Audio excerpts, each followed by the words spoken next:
Darling fans కు celebrate చేసుకునే time దగ్గరలోనే ఉంది. ఎందుకంటే ప్రభాస్ పుట్టినరోజు వైబ్స్ ఈసారి గట్టిగానే హైలైట్ కానున్నట్లు అర్థమవుతుంది. ప్రతి ఏడాది అక్టోబర్ 23న సోషల్ మీడియా షేక్ అవ్వాల్సిందే. ఈసారి కూడా దానికి మించి ప్లాన్ జరుగుతున్నట్లు ఒక భారీ లిస్టు నెట్టింట చక్కర్లు కొడుతుంది. ఎందుకంటే నెవర్ బిఫోర్ అనే లైనప్ తో ప్రభాస్ సినిమాలు సిద్ధమవుతున్న విషయం తెలిసిందే. ఒకదానితో మరొకటి సంబంధం లేకుండా డిఫరెంట్ జానర్స్ ని టచ్ చేశాడు. ఇక నెక్స్ట్ లైన్ లో ఉన్న the Raja Saab first single నుండి మొదలుకొని fauji title first look, Salaar 2 announcement, కల్కి 2 అన్సీన్ పోస్టర్, స్పిరిట్ నుండి సర్ప్రైజ్ ఇలా ఒకే రోజు ఏకంగా 5 సినిమాల నుండి అప్డేట్లు సునామీ రాబోతుందని ప్రచారం జరుగుతుంది. వినడానికి ఇది ఫ్యాన్స్ కి మెగా ట్రీట్ లా ఉన్నా ప్రాక్టికల్ గా చూస్తే దీని వెనుక ఒక పెద్ద రిస్క్ కూడా దాగి ఉంది. ఒకే రోజు ఇన్ని అప్డేట్లు రావటం అనేది ఒక రకంగా కత్తి మీద సాము లాంటిది.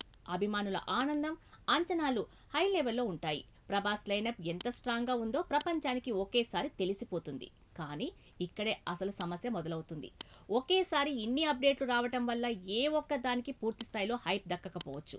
ఒక అప్డేట్ గురించి మాట్లాడుకునే లోపే మరో అప్డేట్ వచ్చి దాని వైబ్ ను డైల్యూట్ చేసే ప్రమాదం ఉంది. ఇక ఫోకస్ మొత్తం చెల్లాచెదురై దేనికి సరైన ఇంపాక్ట్ లేకుండా పోతుంది.